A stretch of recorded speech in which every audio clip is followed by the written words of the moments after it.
16 বছর পর আজ আমি একটা বাড়ির সামনে দাঁড়িয়ে আছি। হ্যাঁ, বাড়িটা আমার নিজের বাবার বাড়ি। আপনারা ভাবছেন তো নিজের বাবার বাড়িতে কেউ 16 বছর বাদে বাড়ির সামনে দাঁড়িয়ে আছে, কিন্তু কেন? তাহলে আসেন ঘটনাটা একটু বলি, পুরোটা গল্পের মাঝে জেনে নিতে পারবেন। আমি আদিব আল ইহসান, আমরা দুই ভাই ও এক বোন। আমি মেজো, ভাইয়া বড় আর ছোট বোন আরিশফা। বাবা এই শহরের নামকরা বিজনেসম্যান আফজাল আল ইমরান। মা একটা সরকারি কলেজের প্রিন্সিপাল। মায়ের পেশাটা শখের বশে পালন করা। ভাইয়া আশরাফ আল ইহসান আমার 3 বছরের বড়, আর বোনটি আমার 4 বছরের ছোট।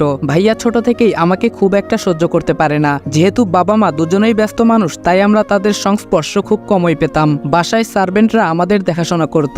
এর মধ্যে আমাদের খেলাধুলা বেড়ে ওঠা হতে থাকে, আর ভাইয়া নানাভাবে আমায় অবহেলা করে, যেগুলো আমার ছোট্ট মনে অনেক খারাপ লাগতো। কিন্তু কিছু বলতাম না, সব চুপচাপ সহ্য করতাম। আমার এই চুপ করে সহ্য করাটা ভাইয়া আমার দুর্বলতা ভেবে নেয়, আর বাবা মায়ের কাছ থেকে আমায় নানাভাবে বকা খাওয়াতে শুরু করে। একদিন খেলার মাঝে ছোট বোন আরু ভাইয়ার কারণে ব্যথা পায়, কিন্তু ভাইয়া বাবা মা আসার পর দোষটা আমার ঘাড়ে চাপায়। যেহেতু আরুর আঘাতটা বেশি ছিল, তাই বাবা মা আমার উপর অনেক রেগে যায়। আমার কোনো কথাই না শুনে বাবা আমাকে অনেক মারে, আর মা উনি সামনে থেকে সবটা দৃশ্য দেখতে থাকে। মারা শেষ হলে উনারা আবার আরুকে নিয়ে ব্যস্ত হয়ে যায়, আর ভাইয়া সে আমার দিকে তাকিয়ে মুচকি হেসে চলে যায়। সেদিন আমার খুব রাগ হয়, রাগ করে বাসা থেকে বেরিয়ে যাই। আর আজকে আবার 16 বছর পর বাড়ির সদর দরজার সামনে দাঁড়িয়ে আছি, তবে বাড়ির ছেলে হিসেবে নয়। 2 মাসের জন্য এই বাড়ির একটা ঘর ভাড়া নিয়েছি। যদিও ভাড়া দিতে চাইনি, অনেক রিকোয়েস্ট করে ভাড়া নিয়েছি, কারণ আমার ছোট বোনটার বিয়ে ঠিক হয়েছে, আর আমি থাকবো না তা কি করে হয়। তবে এইখানে ভাড়া নেওয়ার জন্য আরেকটা কারণও রয়েছে, সেটাই রহস্য। আমি কলিং বেল চাপতেই একজন ভদ্রমহিলা দরজা খুলে দিলেন। আমার বুঝতে বাকি রইল না ইনি আমার মা। খুব ইচ্ছে করছে মাকে জড়িয়ে ধরি, কিন্তু না, আমার ভিতরে অনেক অভিমান জমে আছে। এত সহজে তা ভুলে যাই কি করে? আমার কাজের জন্য চাইলে অন্য বাড়ি ভাড়া নিতে পারতাম, কিন্তু ছোট বোনটার জন্য বারবার মন বলছে এই বাড়িতেই থাকবো। মা বলল, কে তুমি বাবা, কাকে চাও? আমি বললাম, আমি রাজ। আসলে আন্টি, মিজান সাহেব আমার জন্য এই বাড়িতে 2 মাসের জন্য একটা ঘর চেয়েছেন। মা বলল, ও আচ্ছা, ভেতরে এসো। ভেতর থেকে একটা মেয়ে বলল, খালামণি এই ছেলেটাকে।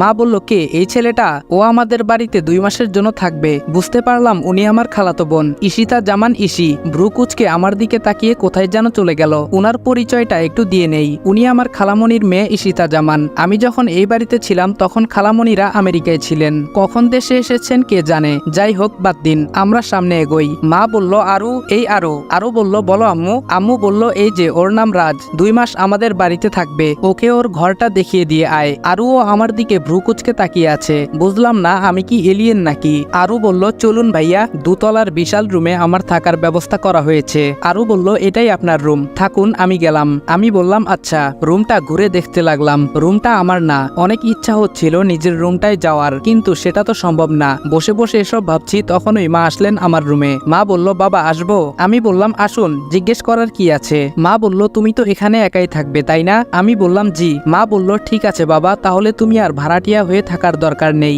আমাদের সাথে থাকবে, কেমন? আমি বললাম, না। মা বলল, কেন বাবা? আমি বললাম, না, আমি খেতে পারবো না, আপনার কাছে কয়েকটা কথা বলতে চাই। মা বলল, হ্যাঁ বলো। আমি বললাম, আমার এই রুমে যেন কেউ প্রবেশ না করে, এই বিষয়টা আপনি সবাইকে জানিয়ে দিবেন, আর আমি শুধু এই বাড়িতে থাকবই। আমার খাওয়া নিয়ে আপনাদের চিন্তা করতে হবে না, আমি বাইরে থেকে খেয়ে আসবো। মা বলল, কিন্তু কেন বাবা? আমি বললাম, এত কিছু বলতে পারবো না, আপনি আমার কথাটা সবাইকে বলে দিবেন। মা বলল, আচ্ছা বাবা। উনি কথাটা মন খারাপ করে বললেন। আমারও ভেতরটা ছিঁড়ে যাচ্ছিল কথাটা বলতে, কিন্তু বাধ্য হয়েই বলছি। এত সহজে আমার পরিচয় দেওয়া যাবে না, আর মিশন শেষ হওয়ার আগে তো কোনোভাবেই কাউকে ঘরে প্রবেশ করতে দেওয়া যাবে না। যেহেতু এই বাড়ির খাবার খাবো না বলে দিয়েছি, তাই ফ্রেশ হয়ে বেরিয়ে গেলাম, কারণ প্রচুর খিদে পেয়েছে। পাশেই একটা ভালো রেস্টুরেন্টে গিয়ে দুপুরের খাবার খেয়ে বেরিয়ে পড়লাম। বাইরে এসে দেখি বাইক নেই। আমার বাইক কোথায় গেল? আজব তো। হঠাৎ মেয়েলি কণ্ঠে কেউ বলে উঠলো, বাইক খুঁজতেছেন? তাকিয়ে দেখি এ তো ঈশি। সে এইখানে কি করছে?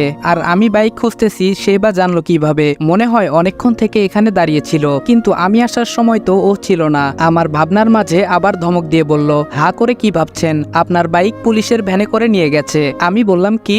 আমার বাইক কেন পুলিশ নেবে? ঈশি বলল, আমায় কেন জিজ্ঞেস করছেন? সেটা থানায় গিয়ে পুলিশকে জিজ্ঞেস করুন, যত সব। এই বলে পাশ কাটিয়ে চলে গেল। আমি ক্যাবলাকান্তের মতো এখানে দাঁড়িয়ে আছি, আর হা করে ওকে দেখছি। কি মায়াবী একটা মেয়ে, যেন আসমানের পরী, কিন্তু ব্যবহার শাকচুনির থেকেও বাজে। ভাবতে ভাবতে হঠাৎ ঘোর কাটলো সামনে দিয়ে যাওয়া একটা গাড়ির হর্নের শব্দে। হঠাৎ মনে হলো আমার বাইকটার কথা, তাই একটা রিক্সা ডেকে বললাম, এই মামা যাবেন?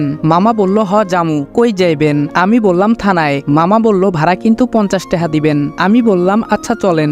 আমাদের যাদের সামর্থ্য আছে তাদের কাছে আমার রিকোয়েস্ট, প্লিজ এই রিক্সা অটো ড্রাইভাররা 10-20 টাকা বেশি দাবি করলে তাদের সাথে বাজে ব্যবহার করবেন না, কারণ তারা আমার আপনার মতো 10 তলা বাড়ি বানাতে চায় না, তারা দুবেলা পেট পুরে খেতে চায়। থানার সামনে গাড়ি থামতেই নেমে ভাড়াটা মিটিয়ে থানার ভেতরে ঢুকে গেলাম। কনস্টেবল বলল কাকে চাই, আমি বললাম ওসি সাহেব কোথায়। কনস্টেবল বলল স্যারকে কি দরকার, আমায় বলুন যা বলবেন। বুঝলাম কথা বাড়িয়ে লাভ নেই, এতে আমারই সমস্যা হতে পারে, তাই পকেটে কিছু গুজে দিয়ে বাইকটা নিয়ে চলে এলাম। পুলিশের ঝামেলা পেরিয়ে আসতে আসতে প্রায় সন্ধে হয়ে গেল, তাই বাসার উদ্দেশ্যে রওনা হলাম। কাল থেকে কাজে লেগে পড়ব। হঠাৎ পুরুষ কণ্ঠে কেউ বলে উঠল দাঁড়াও। চেয়ে দেখলাম একজন ভদ্রলোক সোফায় বসে আছেন, সাথে একটি ছেলে। বুঝতে বাকি নেই উনি আমার বাবা। বাবা বলল তুমি নিশ্চয়ই রাজ। আমি বললাম জি।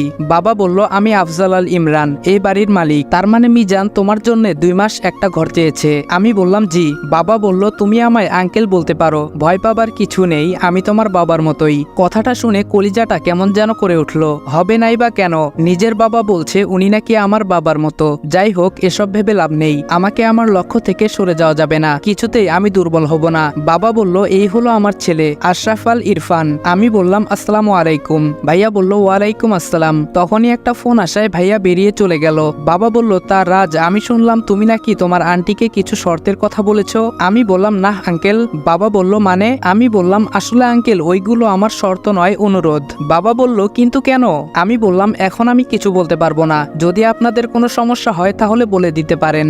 বাবা বলল ওকে শান্ত হও, মিজান আমার কাছে রিকোয়েস্ট করেছে, তা তো আমি ফেলতে পারি না, তাই তুমি এইখানে নিজের বাড়ির মতো থাকতে পারো। আমি বললাম ধন্যবাদ, এই বলেই চলে এলাম, কারণ তাদের সামনে দাঁড়িয়ে আমার মিথ্যা বলতে ভালো লাগছে না মোটেও। নিজের ল্যাপটপটা অন করে কিছু মেইল দেখতে লাগলাম। এর মধ্যে কে যেন বাইরে থেকে দরজায় নক করছে, শুনে ঘাবড়ে গেলাম, কারণ কার্ডটা আর কিছু সরঞ্জাম এখনো রুমে এলোমেলো হয়ে আছে। তাড়াতাড়ি এইগুলো গুছিয়ে জিজ্ঞেস করলাম বাহিরে কে? আরু বলল ভাইয়া আমি। বুঝতে পারলাম আমার কলিজার বোন, কিন্তু এত কাছে থেকেও তাকে আদর করতে পারছি না, জড়িয়ে ধরে কান্না করতে ইচ্ছে হচ্ছে, তাও পারছি না। আরু বলল ভাইয়া। ওর ডাকে ঘোর কাটলো। আমি দরজা খুলে দেখি আরু কোমরে হাত দিয়ে দাঁড়িয়ে আছে। আরু বলল কি করেন রুমের ভেতরে, কখন থেকে ডাকছি? আমি বললাম তুমি নিশ্চয় জানো আগামী 2 মাস এই রুমটা আমার, আর এইখানে কারো প্রবেশ নিষেধ। আরু বলল জানি বলেই এসেছি, এই রুমে আমার কিছু জিনিসপত্র আছে, ওগুলো নেব। আমি বললাম ওকে নিয়ে যাও। আরু ওর নিজের জিনিসপত্রগুলো নিয়ে চলে গেল। আমি কিছুক্ষণ বোনটাকে দেখলাম মন ভরে। তারপর রাতে খাবারের জন্য রেস্টুরেন্টে চলে গেলাম, যদিও mister and Mrs Al request করেছেন তাদের সাথে খাওয়ার জন্য, কিন্তু আমি খাইনি, একটা ইগো কাজ করছে। পরের দিন সকালে আমি কিছু কাগজপত্র গুছিয়ে নিয়ে রওনা দিলাম ইন্টারভিউ দিতে। একটা কোম্পানির পোস্টে টিকে যাই। আমার মতো ছেলেকে দেখলে কোন কোম্পানি চাকরি দেবে না? যেমন দেখতে তেমন সব কাগজপত্র, একদম খাপে খাপ, এ যেন পূর্ব পরিকল্পনা। হ্যাঁ তাই তো, তবে এটা শুধু আপনারা জানেন, অন্য কাউকে বলবেন না। কিন্তু আমি এই অফিসে কাজ করতে লাগলাম এবং খুব অল্প দিনেই বসের খুব প্রিয় হয়ে উঠলাম। কিন্তু এই অফিসের আসল বসটাকে তা আজও জানতে পারিনি, কারণ আমি যাকে বস বলছি উনি আসলে ম্যানেজার। বস নাকি অফিসে আসেন না, আড়ালে থেকে কাজ করান। কিন্তু আমার তো বসকেই দরকার, আমার টার্গেট তো উনি। দেখতে দেখতে 1 মাস পেরিয়ে গেল। আমি আমার মিশন অনুযায়ী কাজ করতে লাগলাম। মিশনটা অনেক জটিল, যেটার ফুল ডিটেলস গল্পে দিতে গেলে গল্পই এলোপাথারি হয়ে যাবে। এই 1 মাসে আমি অনেক তথ্য ইনফরমেশন বের করেছি,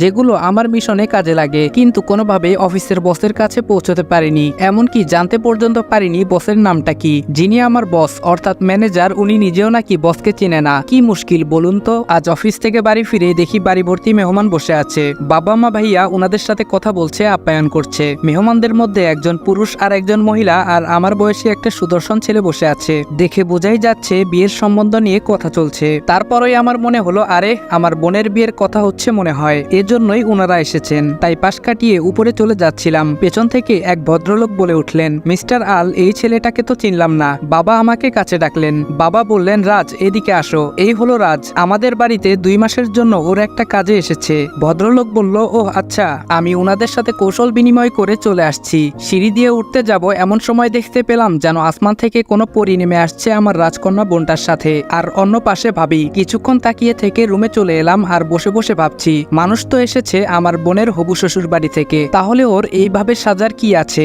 ধুর ছাই, আমি কেন এসব ভাবছি? ওই মেয়ের ইচ্ছে হয়েছে তাই সেজেছে, তাতে আমার কি? তবে ও কিন্তু বেশি সাজেনি, আমার চোখে হয়তো এমন লেগেছে। ভাবতে ভাবতে বাথরুমে চলে গেলাম, ফ্রেশ হয়ে নিচে নামলাম খাবার খাওয়ার জন্য।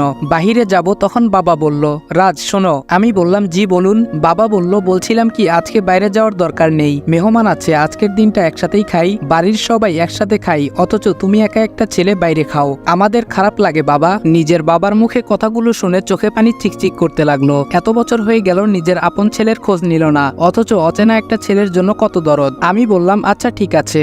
বাবা বলল তাহলে টেবিলে বসো, সবার সাথে খেতে বসছি। কিন্তু ইসি আসেনি, তাই ভাবি ইসিকে ডাকতে গেলেন। একটু পরে দুজন ফিরে এলেন, তবে খাবার টেবিলে আমায় দেখে কিছুটা চমকে গেল। তবে মেহমান থাকায় তেমন একটা রিয়াকশন দেখলাম না। খাওয়ার সময় সবাই টুকটাক কথা বলছে, যেগুলো আমি শুধু চুপচাপ শুনেছি, কিছু বলিনি। কথাবার্তা শুনে বুঝতে পারলাম আমার বোনের হবু শ্বশুর মশাই রৌফ চৌধুরী বাবার মতোই একজন বিশিষ্ট ব্যবসায়ী, আর হবুবর রোহান ওনার একমাত্র ছেলে। খাবার শেষ করে উঠেই যাচ্ছি, তখন ফোনটা বেজে উঠলো। তাড়াহুড়োয় উঠতে গিয়ে ইসির সাথে ধাক্কা লেগে যায়। দুজন একসাথে উঠতে গিয়ে কাকতালীয়ভাবে ঘটে যায় ঘটনা। আমি কিন্তু ইচ্ছে করে দেইনি। ধাক্কার টাল সামলাতে না পেরে ইসি কিছুটা ঝুঁকে যায়, তবে পরেনি। স্ট্রং বডি বলে কথা, কিন্তু পায়ে কিছুটা আঘাত পায়। আমি সেখান থেকে ডোন্ট কেয়ার ভাব নিয়ে ফোন হাতে সোজা রুমে ঢুকে যাই, আর সবাই আমার যাওয়ার দিকে তাকিয়ে থাকে। ফোনটা ছিল আমার সিনিয়রের, যিনি আমায় এই মিশনের দায়িত্ব দিয়েছেন। আগামীকাল আরো কয়েকজন যোগ হবে আমার সাথে, সেটা না হয় কালই দেখা যাবে। আমি ল্যাপটপে কাজ করছি। এটা যেহেতু প্রেম নিয়ে গল্প, তাই কাজের জটিল ডিটেলস মাঝখানে ব্যাখ্যা করছি না। হঠাৎ করে মনে হলো তখন ইসির পায়ে ব্যথা পেয়েছিল।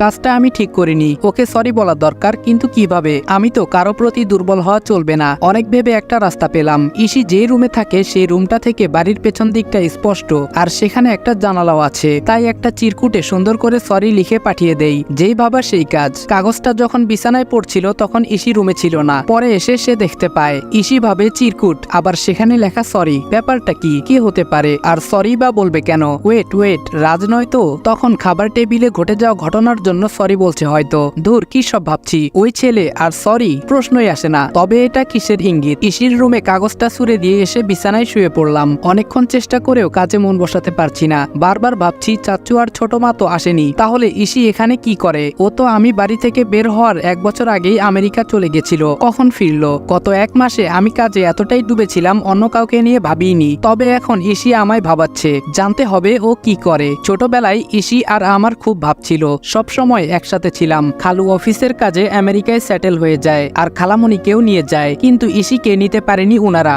এত ছোট্ট ইসি কান্না করে বাড়ি গরম করে দিয়েছিল। আমায় ছেড়ে, আমাদের ছেড়ে যাবে না, কিন্তু এর 2 বছর পর ঠিকই জোর করে নিয়ে যাওয়া হয়। ইসি চলে যাওয়ায় আমি আরো একা হয়ে পড়ি। এর সাথে যোগ হয় ভাইয়ার অত্যাচার আর বাবা মায়ের অবহেলা। আচ্ছা, ইসি কি দেশে আসার পর একবারও জানতে চেয়েছিল আবিদ কোথায়? ও কি আমাকে খুঁজেছিল?